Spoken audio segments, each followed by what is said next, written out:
My uncle showed up at my door on a Tuesday morning, holding a manila envelope and a look that said he'd already decided how this was going to go. He didn't knock the way normal people knock.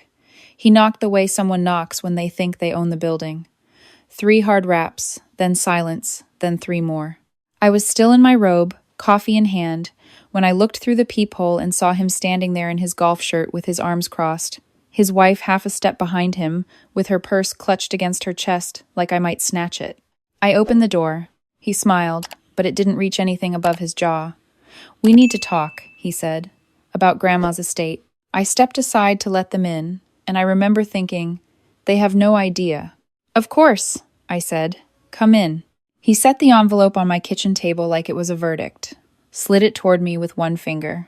Inside was a document, clean and notarized, stating that I, as sole heir to my grandmother's estate, voluntarily relinquished all claims and transferred everything into a joint trust administered by him. I picked it up, read it through twice. Then I set it back down, very carefully, and looked at my uncle. And I smiled. "I need to show you something first," I said. I pulled out my phone, opened an audio file, and pressed play. His own voice came out of that speaker.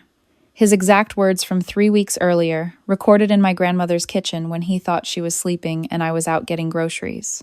His voice, calm and deliberate, telling her that if she didn't update her will the way he wanted, he would put her in a facility and let the state handle her affairs. That she was old, that nobody would believe her, that she should be grateful he hadn't done it already. The color left his face in stages. His wife's hand went to her mouth. I put the phone back in my pocket. "Now," I said, "would you like some coffee? Because I think you're going to want to sit down for this conversation." But to understand why I was ready for that Tuesday morning, you have to go back much further. You have to understand what it was like growing up in a family where every room had a hierarchy and I was always at the bottom of it. My uncle was my father's older brother, and in our family, that meant something. He was the one who had the business, the house in the suburbs, the wife who showed up to every function dressed like it was a magazine spread. He was the one my grandparents bragged about at holidays.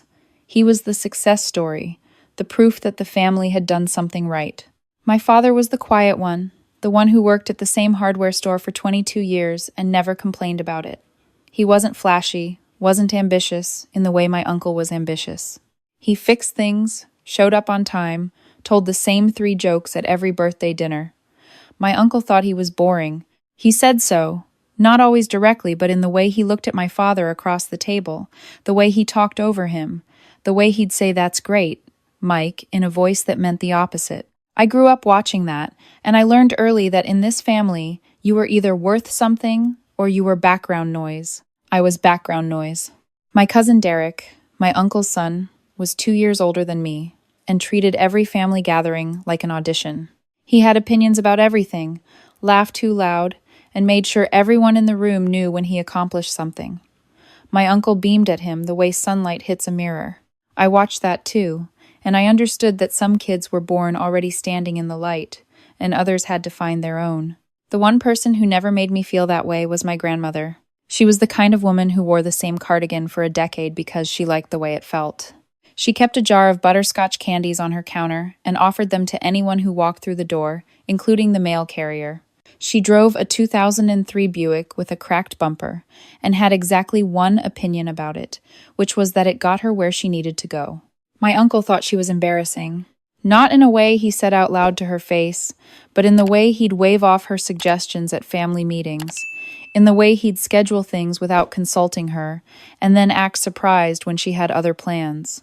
She didn't look like someone worth listening to, and so he didn't listen to her. I did. She had a sharpness about her that people missed because they were too busy looking at the surface. She'd lived through things, built things, lost things, and rebuilt them quietly, without any audience. When I was 16 and going through the worst year of my life, she was the one who called me every Sunday morning, not to ask how school was going or whether I was being responsible, but just to talk. About whatever. The weather. An old movie she'd watched the night before. A bird that had started coming to her feeder. She never tried to fix me. She just made sure I knew someone was paying attention. I moved away at 23 for a job that paid barely enough to cover rent in a city that charged too much for everything. But I called her every week, and whenever I drove home, I stayed at her house instead of my parents'. We'd sit at her kitchen table and she'd make tea I didn't really like but drank anyway, and she'd tell me things. About my grandfather, who had died before I was born. About the years when they had nothing and how they'd made it work. About the choices she'd made that she didn't regret and the few she did. Once, during a visit a few years ago, she said something I didn't think about again until much later. "I've never trusted anyone who needs to look important," she said. She was talking about someone on the news, some politician, but she looked at me when she said it. The people who are really building something, they're too busy building to make noise about it. I thought it was just Grandma being Grandma. She passed away in February, 2 months after her 81st birthday. She'd been declining for about a year. Heart mostly, and when it happened, it wasn't a shock, but it still knocked the ground out from under me. She was the person in my family who had always made it feel like a family. Without her, I wasn't sure what we were. The will reading was scheduled for 2 weeks after the funeral. My uncle took charge of the arrangements the way he took charge of everything, which is to say he announced them rather than discussed them. He sent a group message with the time and address and a note that said, "Let's get this handled quickly and fairly." I noticed he'd spelled fairly with what felt like a lot of confidence. We filed into a law office on a gray Wednesday morning. My uncle sat closest to the lawyer's desk. My aunt was beside him with a notepad, as if she expected to take minutes. My father sat across the room with his coat in his lap, turning his wedding ring the way he always did when he was nervous. My cousin Tommy was there too. He was my father's sister's son, my age, the one nobody paid much attention to, which made us natural allies growing up. He caught my eye when I walked in and gave me a look I couldn't quite read. The lawyer was a small man with reading glasses pushed up on his forehead and a file folder that he handled like it was nothing unusual. Which, to him, it probably wasn't. He cleared his throat and began. My grandmother's estate, he explained, had been carefully organized over the preceding 5 years with the help of legal counsel. Her assets included the house, several brokerage accounts, and a portfolio of index funds she had been contributing to for over 4 decades. The total value of the estate at time of death was approximately $4.2 million. My uncle made a sound. Not a word, just a sound. My aunt looked at her notepad and then back up. My cousin Derek, who had been picking at something on his sleeve, went completely still. My father blinked. Once, twice. Like the room had shifted and he was waiting for it to stop. The lawyer continued. Per the terms of the will and the established trust documents, the estate was to be distributed as follows. My father received the house, which she had wanted to stay in the family, and a specific sum that was meaningful but modest. Tommy received a fund set aside for him years ago that would cover his graduate school, which she knew he'd been putting off because he couldn't afford it. Various small bequests went to a church she'd attended for 30 years, and a literacy charity she had supported quietly for years. The remainder, the lawyer said, the bulk of the liquid assets, was left to me. My uncle stood up. He didn't say anything at first. He just stood, like standing, was the first step toward whatever he planned to do next. "That's not right," he said. The lawyer looked at him calmly. "It is consistent with the documents your mother signed." "She didn't have the capacity," my uncle said. "She was sick. She was on medication. Whatever she signed in the last year. These documents were prepared and signed 3 years ago," the lawyer said, "at which time your mother was assessed by her physician and found to be fully competent." My uncle turned to look at me, and it was one of the longest looks I've ever held. There was fury in it, and disbelief, and underneath both of those, the particular kind of humiliation that comes when you realize you had miscalculated something completely. "She doesn't deserve it," he said, just like that, not to the lawyer, to the room. I didn't say anything. My father looked at his hands. I had wanted to be seen my whole life. That moment in the lawyer's office, everyone looking at me, was not how I imagined it. Later, I would understand that what I felt wasn't triumph. It was something quieter and stranger, like being handed something heavy and realizing you had to figure out how to carry it. The calls started within the week. My uncle was civil at first, or his version of civil, which meant he used complete sentences and didn't raise his voice. He said he thought there had been a misunderstanding. He said Grandma had always intended the estate to be shared equally among the family. He said he'd been managing her finances for years and had invested significant personal time into her care, and that deserved to be recognized. I listened to all of it. I said I understood his perspective. I said I needed time to think. He interpreted that as an opening. The calls got more frequent. Then my aunt started calling separately, using a softer tone, the one women use when they've been assigned the role of the reasonable voice. She talked about family and legacy and how much it would mean to everyone if I considered a different arrangement. She mentioned, gently, that Derek had a new baby and things were tight. I kept listening.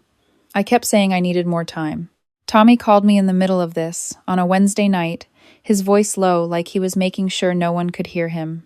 He said he'd been at my uncle's house for dinner the weekend before and he'd overheard something he thought I needed to know. He said my uncle had spoken to a lawyer about contesting the will on grounds of undue influence, but that wasn't the part that worried Tommy. The part that worried Tommy was the other thing he'd overheard, about someone who knew someone, about making things difficult in ways that didn't involve courts. I don't know exactly what he meant, Tommy said, but I know how he sounds when he means something, and he meant it. I thanked him. I told him he'd done the right thing telling me, and then I called my own lawyer the next morning. I should say here that I'm not someone who plans things easily. I don't have a strategic mind by nature. I'm more like my father than I want to admit. Slow to act, prone to hoping things will resolve themselves if given enough time. But I had spent enough years in the background of this family to understand one thing clearly. When someone tells you they're going to come for what you have, they usually mean it. My lawyer was a woman named Patricia, about 60, with a corner office and a very short tolerance for anything she considered imprecision. She listened to everything I told her, asked about 6 clarifying questions, and then told me what she thought I should do. First, we documented everything, every voicemail, every text message, every email. I wrote down the dates and content of every phone conversation, with notes taken immediately after. We pulled records from my grandmother's accounts for the past 4 years and found something that Patricia said she'd suspected from the moment I mentioned my uncle managing her finances. Small withdrawals, irregular intervals, always just under the reporting threshold.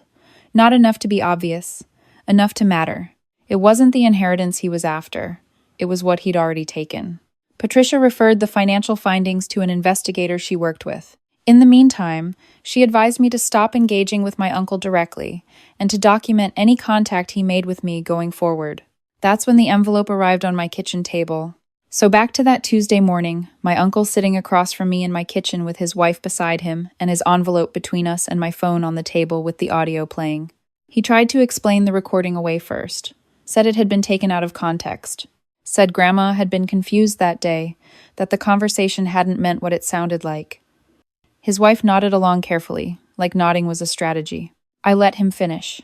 Then I told him that the recording was one of several I had made over the course of my visits to Grandma's house in her last 2 years of life.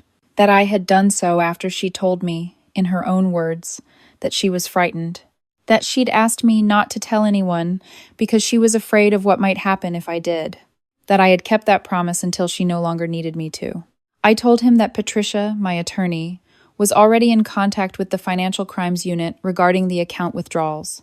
I told him that the document he'd brought to my table had been photographed and forwarded to Patricia before he'd finished his first sentence, while I was walking to the door to let him in.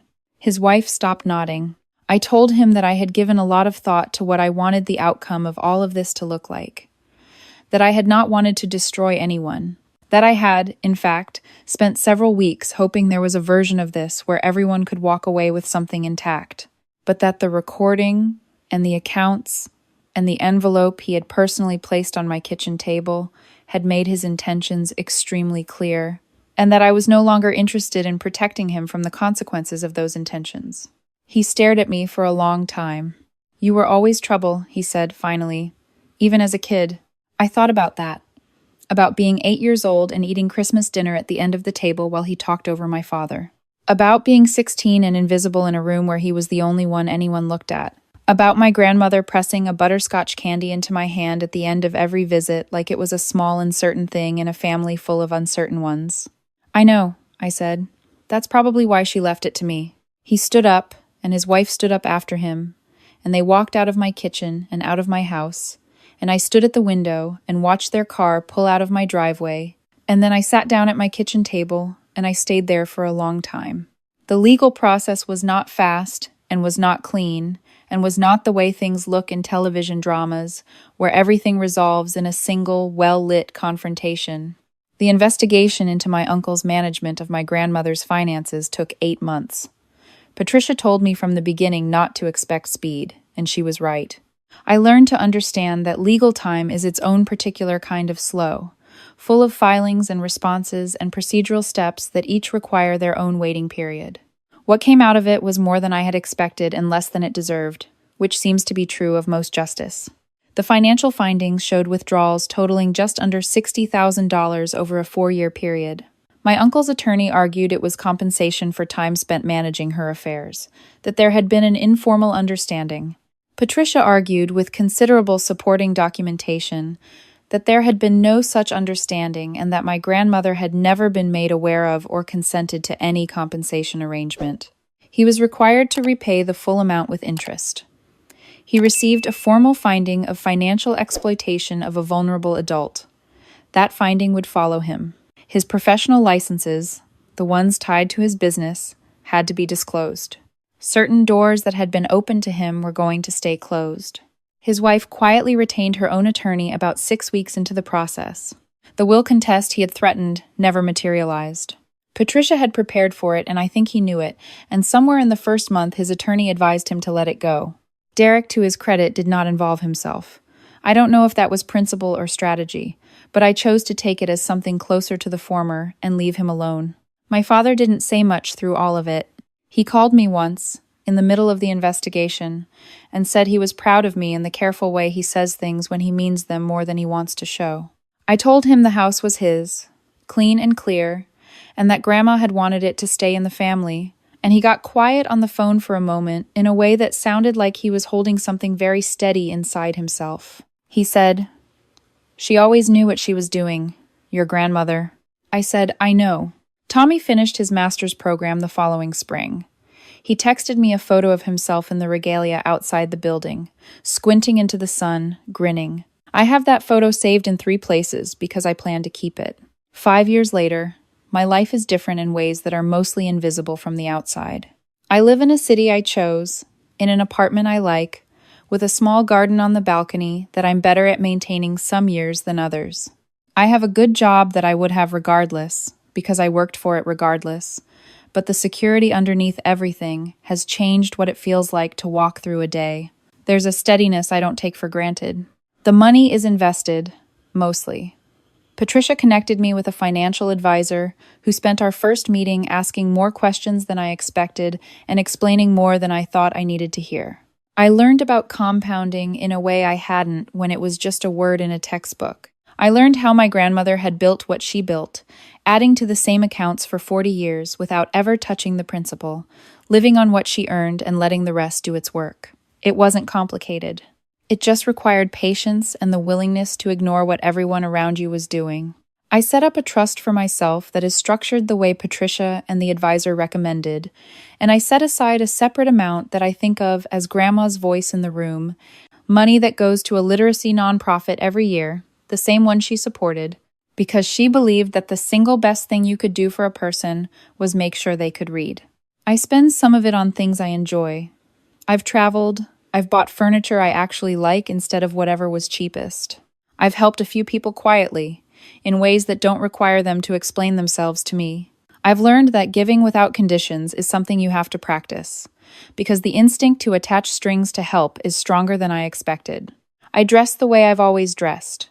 I go to the same coffee shop on Sunday mornings and order the same thing, and nobody knows anything about me, and I find that I prefer it exactly that way. I understand now what my grandmother meant all those years ago, in a way I couldn't have when she said it. When people see wealth, they stop seeing you. They see what they want from you. She had understood that before I was born, and she had lived in a way that protected herself from it. And then she had handed what she'd built to the one person in the family who she trusted to understand the same thing. I think about her a lot. Not in the way grief usually feels, like an absence or a weight, but more like a presence that's shifted. She's in the choices I make when nobody is watching. In the fact that I call my father on Sundays. In the jar of butterscotch candies I keep on my own kitchen counter now, which I offer to everyone who walks through my door.